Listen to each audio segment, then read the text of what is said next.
Í þessu dæmi ætlum við að finna stofnfall fyrir nokkur föll. Við nú upp hvað stofnfall er? Ef ég hef stofnfallið stóra f af x, þá afleiðan af stofnfallinu f merkt af x jafnt og litla f af x. Það að segja, ef við tökum dæmi fallið í a-lið, þá þurfum við að finna fallið stóra f af x sem þannig að afleiðan af því, það að segja stóra f merkt af x, jafnt og 4x í þriðja. Við skulum aðeins skoða þetta almennt fyrst. Hugsum okkur að við værum með fallið ax í veldinu n. Kallum þetta f af x. Við værum með fallið f af x jafnt og ax í veldinu n. Og við ætlum að finna eitthvað fall sem að hefur þetta fyrir afleiðu. Við erum að leita fallið sem hefur afleiðuna ax í endaveldi. Ok, hugsum okkur að það sé stóra f af x. Ok. Við sjáum að til þess að ef við ætlum að fá ax í endaveldi, ef afleiðan á að vera ax í endaveldi, þá þarf stofnfallið innihalda þetta a. Þegar við tökum afleiðuna þá geymist alltaf eða varðveitist alltaf stuðullinn. Við vitum líka að til þess að fá x í endaveldi þegar við deildum að þá þarf veldisvísin á fallinu sem við erum að deilda að vera með einum herra veldi, það að segja x-ið þarf þá að vera í veldinu n plus 1. Ok, nú skulum við prófa að finna afleiðuna þessu. Ok, finnum afleiðuna af x í veldinu n plus 1. Finnum afleiðuna þessu. Ok, sjáum hvað gerist. Við erum með þetta a. Það gjört. Síðan fáum við x í veldinu n plus 1 mínus 1, þar að við lækkum veldið 1, þá fáum við endaveldi. En svo margkvölduðum við með veldisvísunum n plus 1. Þannig ef við vorum til dæmis að taka afleiðuna af 2x í þriðja, fundum afleiðuna af því, þá var það sama sem 2 sinnum x í öðru sinnum 3. Sinnum 3. Þetta allt komið hérna út í kant. Ok, ef við tökum dæmi aftur, ef við erum með 2x í þriðja og við ætlum að finna afleiðuna því muniði, þá fengum við 2, þessir 2 eru kjörir, sinnum veldisvísin sem 3, sinnum x í veldi sem 1 lægra sem þá x í öðru. Eða 6x í öðru. Ok, þannig ef við tökum núna afleiðuna af fallinu sem við vorum að prófa hérna ax í enda, þá sjáðu við, þá a-ið heldur sér og ekki að gera þetta eins og hitt, þá heldur a-ið sér síðan margkvöldum með veldisvísunum n plus 1 og x-ið verður í einu lægra veldi eða endaveldi. Ok, þannig erum við komið með afleiðuna af ax í veldinu n plus 1 sem þá a sinnum n plus 1 sinnum x í endaveldi. Ok, hvað líkt með þessu sem við erum búin að fá hér og því sem við erum að leita að? Við erum að leita að falli sem hefur afleiðuna ax í endaveldi. Og við sjáum að afleiðan okkar hérna hefur bæði a-ið og x í enda, en það þessi svíi hérna n plus 1 sem sem sagt veldisvísin gamli. Við viljum hann ekki, við þurfum að losna einhvern veginn við hann og triksið til þess að losna við hann einfaldlega að deila hérna með n plus 1 svona.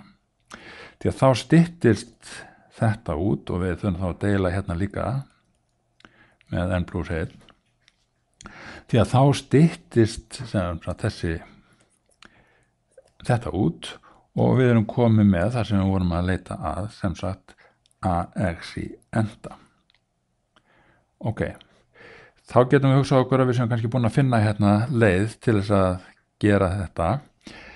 Ef við erum með sem sagt, ef við orðum þetta almennt, ef við erum með fallið f af x jafnt og ax í enda, þá stofnfall af því stóra f af x jafnt og a sinnum x í veldinu n plus 1, við hækkum veldisvísinum 1 og deilum með veldisvísinum. Þannig að það það stofnfallið. Ok, við skulum sjá hvort þetta virkar. Við skulum sjá hvort þetta virkar fyrir fallið í a-lið. Ok, þá segjum við að samkvæmt reglunni sem við vorum að finna út eða aðferðinni sem við vorum að finna út, þá ætti stóra f af x að vera 4 x í veldinu 4 deilt með 4. Við hækkum veldisvísinum 1 og deilum með nýja veldisvísinum eða deilum með upphækkaða veldisvísinum. Og við sjáum að þegar við einfaldum þetta svo, sjáum að 4 styttist hérna út og við fáum að stofnfallið er þá x í 4. Nú, hvernig getum við prófa hvort að þetta er rétt hjá okkur? Jú, við gerum það með því að finna f mert af x. Ok, það er þá 4x í 3, samkvæmt deildunarreglum, sem er jafnt og f af x, svo að við erum með þetta rétt. Við sem sagt hækkum veldið 1 og deilum með nýja veldisvísunum. Ok, við skulum sjá hvort þetta gengur í b-lið. Þar er f af x 6x plus 5. Við ætlum að finna stofnfallið. Notum þetta triks okkar. Hér erum við með 6x, þá heldur 6 sér, x-ið fer úr fyrsta veldi í annað veldi og við deilum með 2. Svo horfum við á næsta lið. Nú við sjáum að hér erum við með 5. Það við getum hugsað okkur það sé 5x í 0. veldi og ef við hækkum veldisvísin á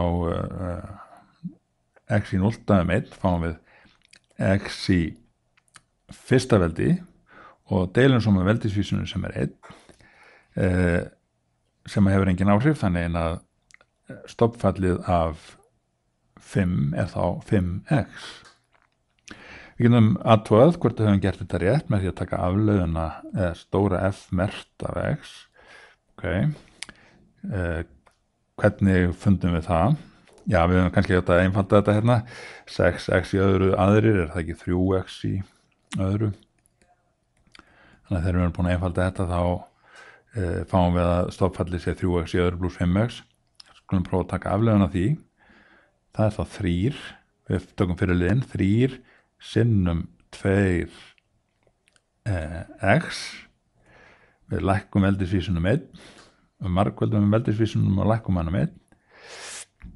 Ok, og afleiðana 5x, við vitum að afleiðana 5x er 5, en þetta er einmitt 6x plus 5, þannig að við höfum fundið stofnfall fyrir fallið 6x plus 5 sem er þá 3x í öðru plus 5x. Ok, skoðum núna næsta lið. Þar erum við með sínus af x og við prófum þetta triks, við hugsum eins og áður. Þegar við fundum afleiðuna sínusfalli og það var einhver tölustöðut fyrir framan, að þá hélst hann. Þannig að ef við vorum með þannig vættum þá vantilega að vera 4, en svo vitum við að afleiðan af kósínus x, eða við getum sagt sem svo að ef við bara tökum hérna afleiðan a sinnum kósínus x, finnum afleiðan af þessu, það er þá a sinnum mínus sínus af x, vegna þess að við vitum að afleiðan af sínus afleiðan af kósínus er mínus sínus. Þannig að við þurfum þá að fá það hérna mínus a sinnum sínus x. Ok, ef að við tökum afleiðuna af a sinum kósinus x, þá fáum við mínus a sinum sinus x, en ef við værum að leita að a sinum sinus x, þá breytum við bara formerkinu. Ok, við skulum sjá hvað okkur gengur þá. Við erum hérna með 4 sinum sinus x, og ef við skrifum hérna 4 kósinus x, þá fengjum við afleiðuna af því sem verður þá mínus 4 sinum sinus x, þannig að við bara breytum formerkinu og segjum að stoppfallið fyrir 4 sinus x sé mínus 4 kósinus x. Prófum að taka afleiðuna af því, stóra F mert af x, það er þá mínus 4 sinna afleiðuna kósinus sem er mínus sinus x. Er þetta ekki jafnt og 4 sinum sinus x sem er sama og f af x, þannig að við erum búin að finna stoppfall fyrir 4 sinum sinus x. Nú í délið þá erum við með fall sem inniheldur e-jaxta og þetta er nú einfalt. Við giskum þá bara auðvitað á að okay, þessi 5 halda sér. Nú við veitum afleiðan að e-jaxta er e-jaxta, þannig að þá segjum við bara að stoppfallið sé 5 e-jaxta og við prófum að taka afleiðan af því. Þá er þessi 5 hérna og afleiðan af e-jaxta er e-jaxta, en þetta er jafnt og f af x, þannig að við erum búin að vinna stoppfallið. Svona er þetta nú.